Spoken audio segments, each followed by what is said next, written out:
എല്ലാ മതഗ്രന്ഥങ്ങളിലും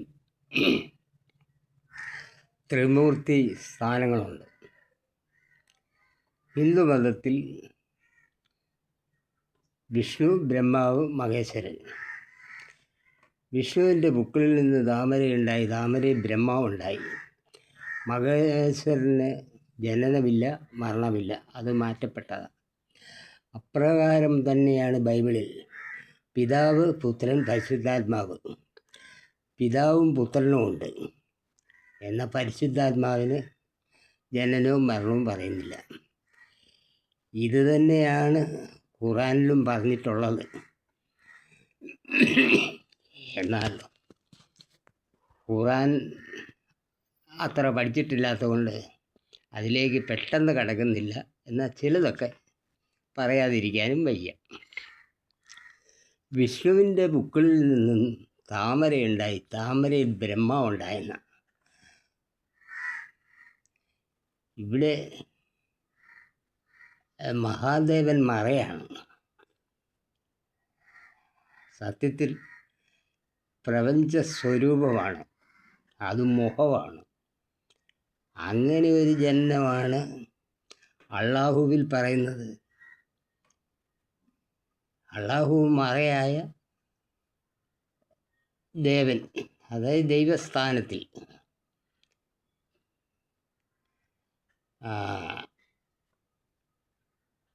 മുഹമ്മദിൻ്റെ പുത്രനാണ് നബി.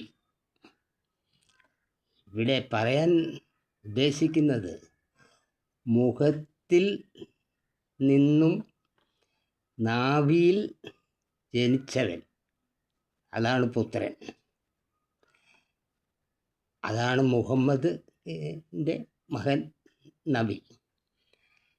ഇത് തന്നെയാണ് ഹിന്ദു പുരാണത്തിൽ വിഷ്ണുവിൻ്റെ ബുക്കിൽ നിന്നും താമരയുണ്ടായി, ഇടയ്ക്കൊരു താമരയെ കൊണ്ടുവച്ചു, ആ താമരയിൽ ബ്രഹ്മാവുണ്ടായി എന്ന് പറയുന്നത്. ഈ ബൈബിളിലും ഇത് തന്നെയാണ് പറഞ്ഞിട്ടുള്ളത്. പിതാവ്, പുത്രൻ, പരിശുദ്ധാത്മാവ്. പരിശുദ്ധാത്മാവ് മറയാം, പിതാവും ഉണ്ട്, പുത്രനും ഉണ്ട്.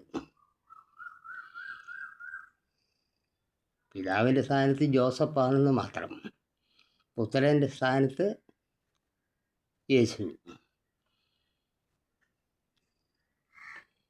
ഇങ്ങനെ എല്ലാം ഈ പ്രപഞ്ച ദൃശ്യത്തിൽ തന്നെ എഴുതി പലവിധമാക്കി എടുത്തതാണ് മതഗ്രന്ഥങ്ങൾ എന്ന് ഉള്ളത്. ശരിക്കും മനസ്സിലാകാത്തതിൻ്റെ ചില കുഴപ്പങ്ങളാണ് ഇവിടെ ജാതിക്കും മതത്തിനും വേണ്ടി അടിപിടി കൂടുന്നത്.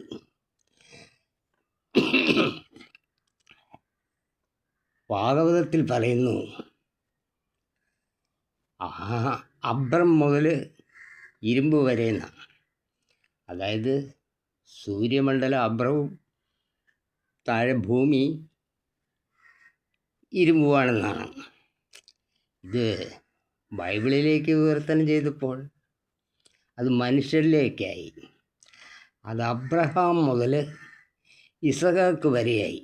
അക്ഷരത്തിൻ്റെ മാറ്റം മാത്രമേ അവിടെ വന്നിട്ടുള്ളൂ. മറ്റേത് ലോകമാണെങ്കിൽ ഇവിടെ മനുഷ്യൻ്റെ പേരായി, നാമമായി. ഇതാണ് മനുഷ്യർക്കൊന്നും മനസ്സിലാകാതെ ഇരിക്കുന്നതിൻ്റെ കാരണം. എല്ലാം മനുഷ്യൻ എഴുതി ചിട്ടപ്പെടുത്തി മാറ്റേണ്ടതൊക്കെ മാറ്റി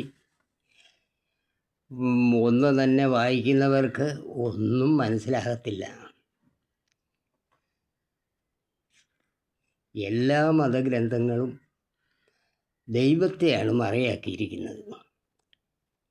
അതായത് മഹാദേവൻ പ്രകൃതി സ്വരൂപത്തിൽ ദൃശ്യനാണെങ്കിൽ ആ പ്രപഞ്ചത്തിലെ ഈശ്വരൻ അത് മറയാണ്. ഇത് തന്നെയാണ് അള്ളാഹുവിലും പറഞ്ഞിരിക്കുന്നത്. ഇത് തന്നെയാണ് ബൈബിളും പറയുന്നത്. ഇതെല്ലാം ഒത്തൊരുമിച്ച് വിശകലനം ചെയ്തെങ്കിൽ മാത്രമേ ഇതിൻ്റെ എല്ലാം സത്യം മനസ്സിലാക്കാനാകൂ. അക്ഷരങ്ങൾ കൊണ്ടാണ് ഇതെല്ലാം മാറ്റപ്പെട്ടിരിക്കുന്നത്. ക്രിസ്തുവിൻ്റെ സ്ഥാനത്ത് കൃഷ്ണന് എങ്ങനെയാണ് ശ്രീ കൃ-ആയി, ഏ കൃഷ്ണനായി. അക്ഷരം മാത്രമേ മാറിയിട്ടുള്ളൂ. കാരാഗ്രഹം അത് കാലിത്തൊഴുത്തായി. ഇങ്ങനെയുള്ള മാറ്റങ്ങൾ, അക്ഷരങ്ങളുടെ മാറ്റങ്ങൾ, ആ മാറ്റത്തിലാണ് ഇതെല്ലാം മാറ്റി ചിട്ടപ്പെടുത്തി എഴുതിപ്പെട്ടിരിക്കുന്നത്. ഇതൊക്കെ ഒത്തിരി പഠിക്കാനും അറിയാനും അന്വേഷിക്കേണ്ടതായിട്ടുമുണ്ട്. ഇനിയുള്ള അടുത്ത വീഡിയോയിൽ അതിനെക്കുറിച്ച് കൂടുതൽ വിവരങ്ങൾ തരുന്നതായിരിക്കും.